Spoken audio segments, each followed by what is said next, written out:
नमस्कार। इन खबर में आपका स्वागत है। बिहार में कल से नामांकन शुरू है। दो जो बड़े गठबंधन है, एनडीए और महागठबंधन, किसी ने भी अपना सीट शेयरिंग फार्मूला अभी तक जारी नहीं किया है। मंथन चल रहा है। जिनको चुनाव लड़ना है उनमें छटपटाहट है कि टिकट किसको मिलेगा। अभी तक तो वो तैयारी कर रहे थे, यदि टिकट नहीं मिला तो तैयारियों का क्या होगा। लेकिन यहाँ तो पार्टियों को पड़ी है कि पहले फार्मूला निकलेगी, किस सीट पे कौन लड़ेगा और किसको कितनी सीटें मिलेगी।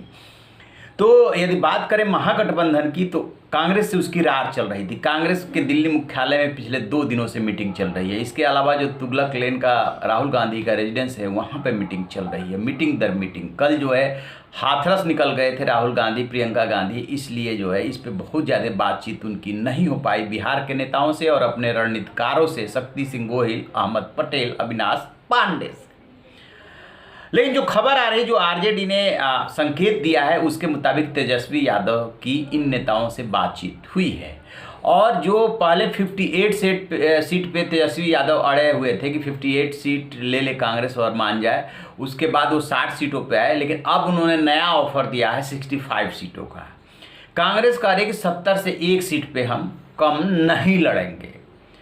और आरजेडी की खुद की कोशिश है कि वैसे तो 140 पे लड़े वो, लेकिन हो सकता है कि परिस्थितियों में कुछ उतार चढ़ाव आए तो वो 135 तक भी आ सकती है। सीपीआई माले के अलग होने से आरजेडी पे सीटों का दबाव थोड़ा कम हुआ है।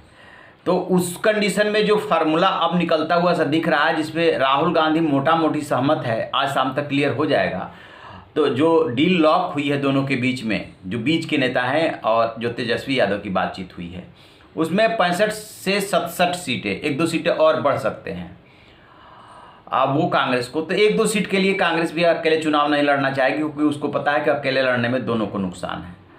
और वाल्मीकि नगर वाली जो लोकसभा की सीट है वो भी कांग्रेस के खाते में आ रही है। हालांकि वहाँ पे जो गुंजाइश है जीत की वो कम है महागठबंधन के पास, क्योंकि वहाँ पे जेडीयू के सांसद महतो थे, तो वो सीट कमज़ोर सीट है इनके लिए। खैर, तो 65 से 67-68 के बीच में कहीं भी डील फाइनल होगी। अभी तक के सूचना के मुताबिक 65 का ऑफर इन्होंने दिया है और 1 लोकसभा की सीट तेजस्वी यादव ने।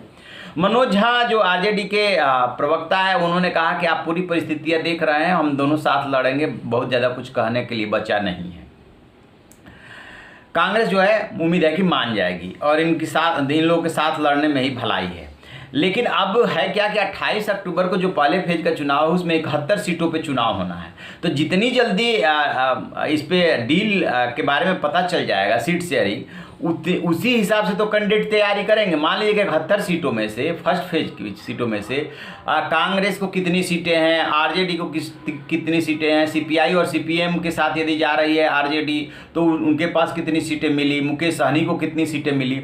एक और खबर आ रही है कि इस झगड़े में, इस खींचतान में, जिस तरीके से उपेंद्र कुशवाहा और हम यानी कि मांझी छोड़ करके गए महागठबंधन को, उसमें मुकेश सहनी को इनाम मिल सकता है। मुकेश सहनी को इनाम मिलने का कारण ये है कि मुकेश सहनी माना यह जाएगा कि तेजस्वी यादव के बुरे दिनों में भी साथ रहे। जब सब लोग साथ छोड़ के जा रहे थे तो वो तेजस्वी के साथ बने हुए थे।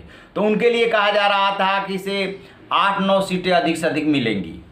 अब ये खबर आ रही है कि सीपीआई माले के अलग होने के बाद और 140 तक यदि हम मान लें आरजेडी को और इनको मान लें कांग्रेस को 65 माने, 67 माने, तो जो सीटें बच रही हैं इनके पास वो लगभग 35-37 सीटें बच रही है।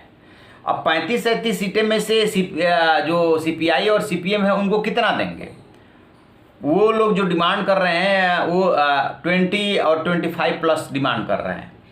तो माना यह जा रहा है कि उनको 20-25 में मतलब यदि 35 से लेकर 40 के बीच में इनकी सीटें बचती है तो दोनों के बीच में आधा आधा मान लीजिए, यानी कि मुकेश सहनी 15 से 18 सीटें पा सकते हैं, ये उनको इनाम मिलेगा। अदरवाइज जो कहा जा रहा था कि 8-9 सीटें से ज़्यादा नहीं मिलेगा, ये 7 सीटें मिलेगी, तो मुकेश सहनी को इनाम मिलने जा रहा है। कांग्रेस आरजेडी के बीच में डील हो गई है और 1-2 सीटों के लिए कोई पीछे नहीं हटेगा। अब देखते हैं कि इसका ऐलान वो कब करते हैं। वैसे राहुल गांधी से इन लोगों की बातचीत हो गई है, जो कल व्यस्तता की वजह से बातचीत नहीं हो पा रही थी, लेकिन देर शाम को रात में जब लौट करके आए तो बातचीत हो गई है और डील ये लगभग फाइनल है, सिर्फ इसका ऐलान होना बाकी है। तो आप ऐसी खबरों के लिए देखते रहिए हमारा डिजिटल चैनल इन खबर। Thank you.